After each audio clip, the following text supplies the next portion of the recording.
So good to see you both of you. Hello. Thank you इससे so much. अच्छा new year surprise नहीं हो सकता आप लोगों के फैंस के लिए।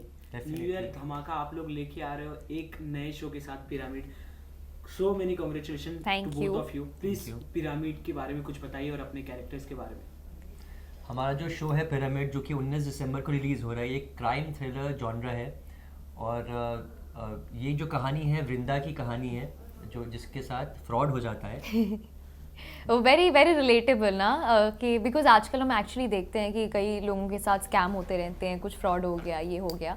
So it's basically based on crypto currency and ये कॉन्सेप्ट वाइज लोगों में फेमिलियर है बट लोग ज़्यादा जानते नहीं है। So I really hope that from this show, through our show, people actually are aware about crypto currency, because मैंने शो शूट करते करते ज़्यादा जानकारी पाई थी क्रिप्टो करेंसी के बारे में। So my character's called Vrinda. She is a journalist, budding journalist है, मिडिल क्लास है। अपने पापा की सर्जरी के लिए she is trying to accumulate money, तो वो क्रिप्टो करेंसी में अपने पैसे इन्वेस्ट करती है, होपिंग दैट उसे काफ़ी ज़्यादा रिटर्न्स मिलेंगे अपने इन्वेस्टमेंट से। सो वो एक एस्पेक्ट है। एंड उसके बाद वो इस पूरे चक्रव्यूह में कैसे फंसती है, ये पूरा स्कैम जो होता है, is it actually a scam और इज़ इट अ स्कीम और व्हाट एग्जैक्टली इज़ इट। वृंदा और मोहित दोनों मिलकर उसे सुलझाने की कोशिश करते हैं and it's their journey. Very relatable I would से, बिकॉज हम आए दिन देखते हैं लोगों के साथ कुछ ना कुछ होता रहता है। Frauds हो रहे हैं। सो एंड वो आपकी मेंटल हेल्थ के साथ कैसे वो उस पर असर करता है वो आप देखेंगे। एंड ये चीज़ आगे जाके कितनी बड़ी हो सकती है, उसके कॉन्सिक्वेंसेस कितने ज़्यादा हो सकते हैं, that also you will see in the show. So overall I would से it's a thriller, it has got great twists and turns, and in terms of relatability, people will actually relate to this show and would have a really good watch. आपने मेरे character का नाम है मोहित। ये एक tech savvy इंसान है जिसके जो पहले तो एक अनएथिकल हैकर होता है, बट इसके वृंदा के प्यार में जब पड़ जाता है तो फिर इसको ये ब्रेकअप कर लेती है मेरे साथ, तो फिर वो एक एथिकल हैकर बन जाता है। और इस पूरी जो मिस्ट्री है, जो पूरा जो ये थ्रिलर है, उसको सब चीज़ें को, कन्फ्यूजन को सॉल्व करने में वृंदा की हेल्प करता है। तो ये कहानी है और हमने इसको मनाली में शूट किया, जो कि हमें बहुत बहुत मज़ा आया शूट करके। डिफरेंट एक्सपीरियंस था। मेरी एक्चुअली दो ही चीज़ें मुझे बहुत पसंद है, एक ट्रैवलिंग एंड शूटिंग। तो जब ये चीज़ें कंबाइंड हो जाती है तो आए तो लव इट। तो हिल स्टेशन था मनाली, जो कि मेरा वन ऑफ द फेवरेट्स पहले से ही था। तो वहाँ पर जब शूटिंग करने का मौका मिला तो बहुत बहुत अच्छा है, बहुत मेमोरीज भी बनी और बहुत मज़ा भी आया। और या आई थिंक पार्ट 2 भी अब वैसी कोई जगह पे शूट होगा, हिट हो जाए ये शो तो मज़ा आ जाए। बिल्कुल। आपने जर्नलिस्ट प्ले किया, एज अ जी। जर्नलिस्ट ढेर सारे सवाल मेरे मन में आ रहे हैं। वाओ। उसके- मैं अच्छा, आप ध्यान रखें, इसने अभी बस शुरुआत ही की है, ठीक है ये। So what is your point of view for the journalist? Both of entertainment journalist and politics journal. In general I would like to say कि आजकल मतलब नहीं, पॉइंट ऑफ व्यू मतलब मैं समझी नहीं कैसा, मुझे लग रहा है मैं सही डायरेक्शन में जा रही हूँ कि नहीं जा रही हूँ, आप बताएं। एज ए एंटरटेनमेंट जर्नलिस्ट आप क्या देखती हो एक जर्नलिस्ट को, किस तरह वे में आप लोगों के जब आप किसी जर्नलिस्ट से मिलते हो क्या थॉट प्रोसेस आपके मन में आता है, उस बारे में कुछ जानना चाहेंगे। यार थॉट प्रोसेस मैं बहुत ज़्यादा डीप सोचने की कोशिश नहीं करती हूँ, but it's only during the interview you actually get to realise कि ओके सामने वाले इंसान के दिमाग में क्या चल रहा है and how authentic he is trying to be, या फिर वो मैनिपुलेट करने की कोशिश कर रहा है। Because you do come across a lot of people जो जिस डायरेक्शन में जाना होता है उसके परे जाने की कोशिश करते हैं and they actually try to manipulate, which I don't think is necessary.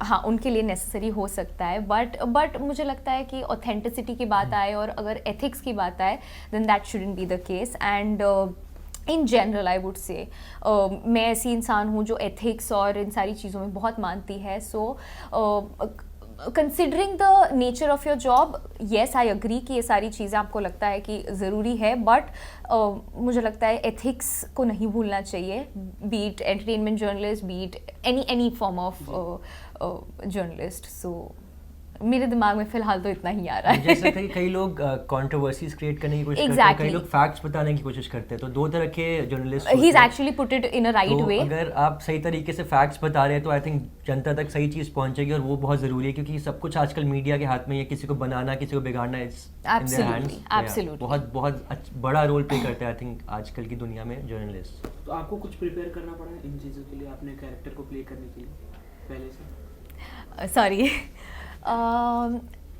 Honestly नहीं, बिकॉज मेरा जो किरदार भी है उसने अभी अभी नया शुरुआत किया है, and my character actually didn't need to be a proper journalist. हाँ, वो शुरुआत कर रही है, she is an intern, she is trying, उसके बहुत सारे सपने हैं, ख्वाब हैं। सो वो एक गर्ल नेक्स्ट डोर है जिसके बहुत सारे एस्पिरेशंस है, she is working in an office, तो वो एक है, and again she is trying to make two ends meet.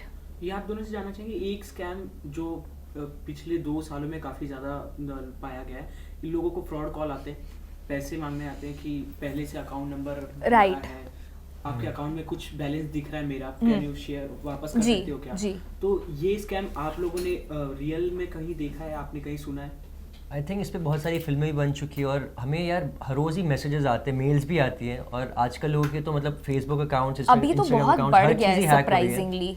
तो मतलब ये पूरा इनका एक गैंग बन चुका है, फिशिंग कहते हैं इसको।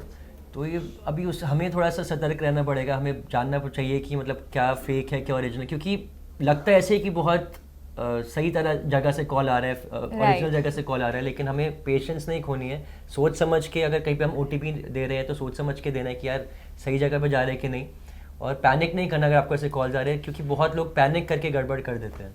ट्रू। ये जो पिरामिड है, आप जो क्रिप्टो करेंसी के ऊपर जो आप लोगों ने ये नए शो लेके आए हो, क्या इम्पोर्टेंट चीज़ सीखने को मिलेगी लोगों को इस शो से?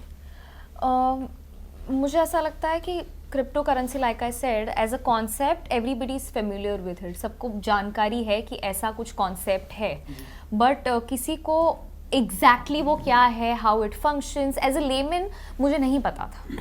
It's only while I started shooting for the show, और मैंने सवाल करने शुरू किए, मुझे समझ नहीं आया कि अच्छा ये क्या है। That's when our sir, director sir Nitesh sir, he actually explain it to us कि हाँ ये चीज़ें होती है। तो एक तो मुझे ये सीखने को मिली कि ये रिलायबल कितना है, इज़ इट ट्रस्टेड और नॉट ट्रस्टेड, एंड क्योंकि इसमें बहुत ज़्यादा हाई रिस्क फैक्टर है, दैट इज़ द रीज़न यहाँ पे, and again it's very volatile, तो that is the reason India में it's not even legal. Correct, अभी भी बहुत सारे डिबेट्स चलते रहते हैं इसके ऊपर कि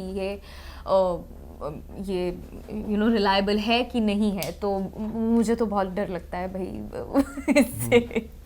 आई थिंक पैसे जो है अपने सोच समझ के इन्वेस्ट करना चाहिए, एकदम से इसमें पैसे ऊपर भी जा सकते हैं लेकिन फिर नीचे भी हो सकता है, नुकसान भी हो सकता है, तो पैसे इन्वेस्ट करने के आई डोंट थिंक कि, मुझे ऐसा लगता है पर्सनली कि जो थोड़े रिलायबल चीज़ें हैं जैसे कि SIP हो गया आजकल, म्यूचुअल फंड हो गया, वहाँ पे इन्वेस्ट करना बेटर है। धीरे धीरे पैसे बढ़ेंगे लेकिन डाउनफॉल एकदम से ज़्यादा नहीं आ जाएगा, क्योंकि इसके अंदर तो बहुत ही वॉलेटाइल मार्केट है क्रिप्टो करेंसी में, और and it's not even physical money, everything is going to be online, सब कुछ डिजिटल होने वाला है, आपके पास एक डिजिटल डायरी होने वाली है जिसके अंदर सारी, कभी बंद हो जाए सब कुछ तो सब पैसे उड़ जाएंगे, हाँ, कल को दिखे ना नेक्स्ट डे कि वो कुछ ऐसा है भी कॉइन।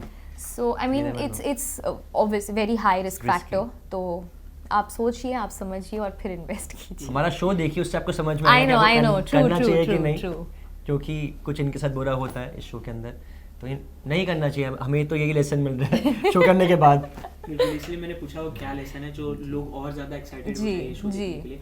और भाई जैसे आपने पोस्ट किया इंस्टाग्राम पे कि you can't wait to see watching the film show, तो आपको कुछ यूनिक रिस्पॉन्सेज मिला जब आपने बताया, ये सरप्राइज दिया अपने फैंस को?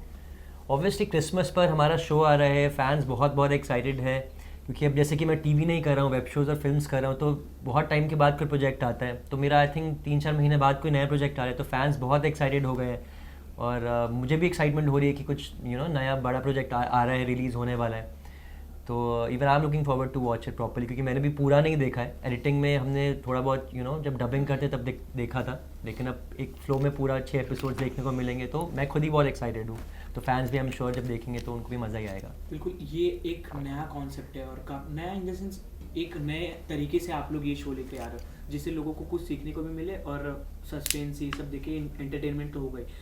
अपनी स्क्रिप्ट कैसे आप लोग सिलेक्ट करते हो, क्योंकि इतना सारा काम करने के बाद, इतना प्यार लोगों से पाने के बाद, लोगों की एक्सेप्टेशन वही रहती है आप लोगों से कि आगे भी ये अगर मेरे जैसे कि inspiration आपने है। खुद बोला कि एक यूनिक कॉन्सेप्ट है, तो जी। अगर कुछ यूनिक कॉन्सेप्ट हो या फिर कुछ यूनिक कैरेक्टर हो, जैसे कि मेरा डिफरेंट है इस बारी, मैंने कभी ऐसे हैकर, कभी टेक सेवी प्ले नहीं किया था, तो ऐसा कुछ डिफरेंट चीज़ आती है तो बहुत मन करता है ऐसा कुछ डिफरेंट ट्राई करने का, क्योंकि सीखने को बहुत कुछ मिलता है और अपने आप को प्रिपेयर उस तरह से कर सकते हैं जैसे आपने पहले नहीं किया है।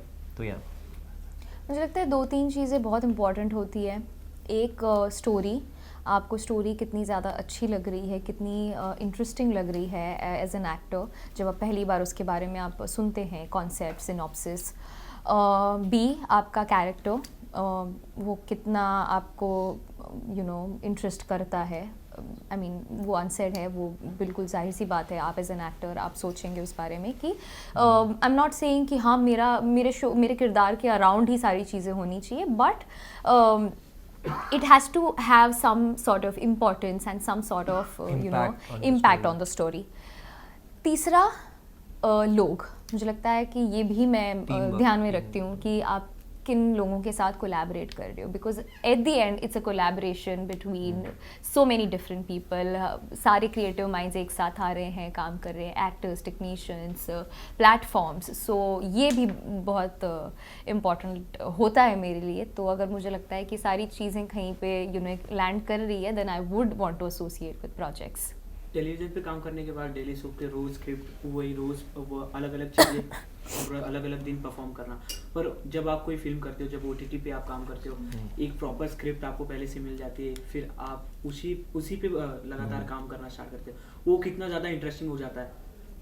ऑब्वियसली अगर आपको किसी चीज़ के लिए भी टाइम दिया जाता है तो ऑब्वियसली आप अच्छे से ज़्यादा प्रिपेयर कर सकते हो और अच्छे से डिलीवर कर सकते हो। एज एन एक्टर ऑल्सो आपको बहुत सारी चीज़ें, फैक्टर्स आप देख कर उसमें आप, जैसे अगर हैकर का मुझे रोल मिला तो मैं वो उस पर स्टडी कर सकता हूँ कि एक हैकर कैसा डील करे, कैसे बात करेगा, या फिर कैसा वो कंप्यूटर के साथ कैसा उसका मतलब कैसा वो दिखेगा, वो कैसे हैकर के एक जो कैरेक्टर में आप जा सकते हो, ज़्यादा टाइम मिलता है। टीवी में थोड़ा सा ऑन द स्पॉट स्क्रिप्ट मिलती है, आपको फटाफट करना पड़ता है, जबकि मुझे लगता है ज़्यादा डिफिकल्ट भी है कई बार, मुझे लगता है, क्योंकि ऑन द स्पॉट 10 स्क्रिप्ट्स आपको पेजेस याद करने पड़ते हैं। वही है कि आपके पास उस डिटेलिंग में जाने का मौका नहीं मिलता है, टाइम नहीं मिलता है। मौका तो मिल जाएगा बट आपको वो टाइम नहीं मिल पाता है उन डिटेल्स पे काम करने का।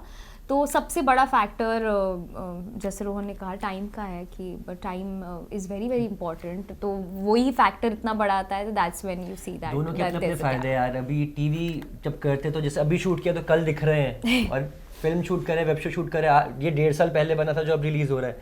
तो ये फ़ायदा भी है टीवी का कि फटाफट सब दिख रहा है, एकदम लाइमलाइट में हम रह रहे हैं। तो या हर चीज़ के अपने फ़ायदे और नुकसान है। और ये जो अभी समय चल रहा है, ये सवाल तो आपसे काफ़ी लोगों ने पूछा होगा, are you guys watching Bigg boss?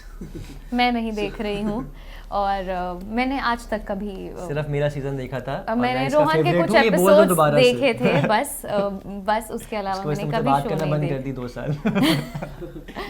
But हाँ रह चुके हैं, ये 100% फॉलो करते होंगे। बिल्कुल। अगर आपको मौका मिला जाने का तो आप जाना पसंद करोगे? नहीं, डेफिनेटली नहीं। एन एब्सोल्यूट नो, मैं नहीं जाना चाहूँगी। And I have been offered a lot of times but Khatron Ke खिलाड़ी, खतरों सोचा जा सकता है बट पर वही है कि big boss I personally feel at this moment मेरे दिमाग में जो मेरा हेड स्पेस है, मैं नहीं करना चाहूँगी, मैं नहीं करना चाहूँगी। आप ही बता। मुझे तो बहुत मज़ा आ रहा है इस सीज़न में देखने का और मेरा फेवरेट जो है अभी अविनाश चल रहा है। विवेन और अविनाश दोनों बहुत अच्छा कर रहे हैं, इवन करण भी बहुत अच्छा कर रहा है, लेकिन आई थिंक अविनाश को ज़्यादा समझ में है गेम और वो स्टार्टिंग से उसका एक वो आगे ही ऊपर ही बढ़ रहा है। तो विवेन बीच में थोड़ा सा स्लो हो गया था, करण भी पहले स्लो थे फिर बढ़ा, बट काफ़ी कंसिस्टेंट है अविनाश, तो वो मेरा फेवरेट है अभी। आई थिंक वो जीत सकता है शो। पर कहीं ना कहीं जो ग्रुप डिवाइड कर देते हैं और विवेन को जैसे कलर्स फेस बोल के ज़्यादा प्रायोरिटी दी जाती है, ये कहीं ना कहीं सही लगता है आपको? अब सही गलत तो मुझे नहीं पता है लेकिन हाँ वो ऐसा उनके फेवरेट्स होते हैं चैनल के। और क्योंकि जो एक्चुअली चैनल के फेवरेट्स मैं दूसरे चैनल से आया था ना, तो ऐसा नहीं था, बट मैंने अपनी मेहनत करी और मैं टॉप 5 में पहुंचा। बट मेरा कहने का ये मतलब है कि फेवरेट्स तो जो टीआरपी ला रहे हैं वो उनके फेवरेट्स रहेंगे। अगर उनके नाम पे, विवेन के नाम पे टीआरपी मिल रही है तो वो उनको ज़्यादा ऑब्वियसली ऊपर करेंगे। और विच इज़ फेयर ऑल्सो, यार इतना 500 करोड़ का शो है, जो उनको दिखाना है क्रिएटिवली वो करेंगे, वो इतना महंगा शो बन रहा है तो अपने हिसाब से थोड़ा तो करेंगे। किसी विनर देखना चाहिए? विवियन और विनाश में से एक को। Lastly, any message to our lovely fans? Guys, our show Pyramid is releasing on the 19th of December. It has already released by the time you watch this interview. So please go watch our show on Hungama OTT and अपने honest feedback दीजिए, reviews दीजिए, मेरे Instagram पे जाके, रोहन के Instagram पे जाके comments कीजिए. We would love to read all of your friends को भी comments. बोलो अपने फैमिली के साथ देखो, क्योंकि फैमिली शो है ये, तो ज़रूर देखिएगा। और क्रिसमस जैसे टाइम पर ये रिलीज़ हो रहा है तो और एक फेस्टिव हॉलीडे सीजन है, आप अपने वीकेंड पे दोस्तों के साथ, फैमिली के साथ देख सकते हैं. Please go watch it and thank you so much. Thank you.